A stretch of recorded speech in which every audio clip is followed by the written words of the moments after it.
question? Yes. Chapter 8, verse 26. Your pupil is really quite advanced now, eh?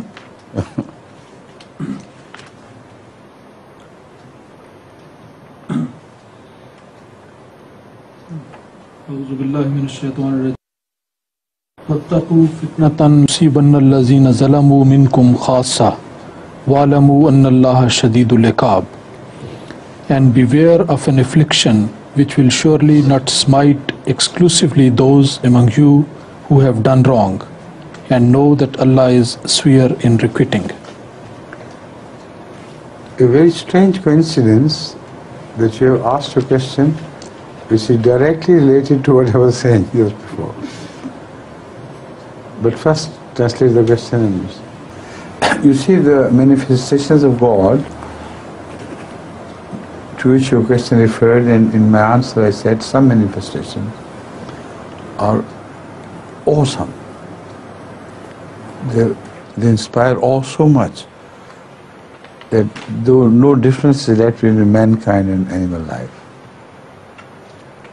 Everything living becomes awed and doesn't know what to do.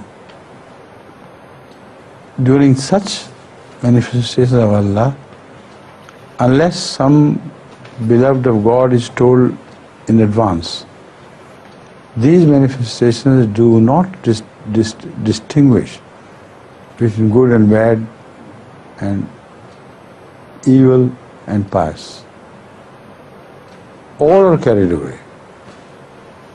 So the Holy Quran warns you against such manifestations. Why does it warn if it doesn't matter anyway? That is the question. In such manifestations we see these storms and these earthquakes do not make any distinction between pious and unpious. So why does Allah warn us of that? It in fact draws our attention to another phenomenon. That although these overwhelming expressions of nature have no eyes to distinguish, but if the pious people of Allah turn to Him, then He can see to it that they are spared. So the punishment in itself is all-pervasive. It covers everything. But amazingly, miracles do happen. And miracles happen in case of those who pray to Allah. So this is an indication. This is a pointer at the importance of prayers at such times.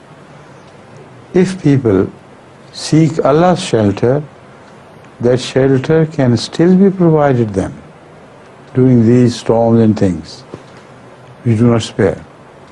Still people are amazingly left intact. We don't know what they had done. But this verse reminds us that probably they remembered Allah and they prayed to Him.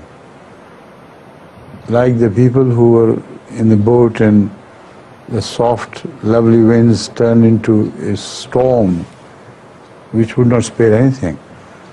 That this thing has been mentioned in the Quran. When the people of the boat said, Allah, Allah, He turned to them with mercy. So these are the times when the bad and the good are not differentiated, are not discriminated against. Everyone is in the same situation, only Allah's special mercy can save. Also, it's a broad message delivered to mankind, reminding them of what happened at the time of Noah. These storms would not spare anyone.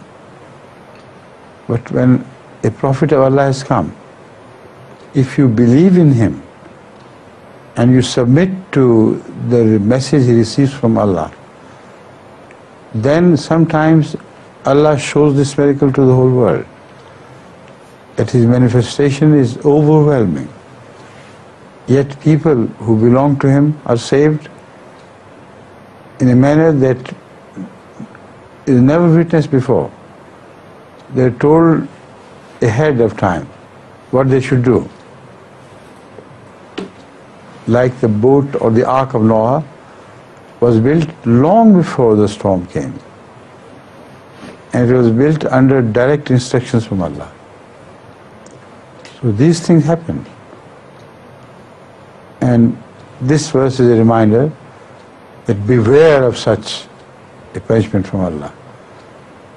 If you not beware and if you not take measures in time, remedial measures, to save yourself by winning the favor of Allah, then at such time, even if you're ordinarily good person, normally speaking, good and bad, all will be inundated and destroyed.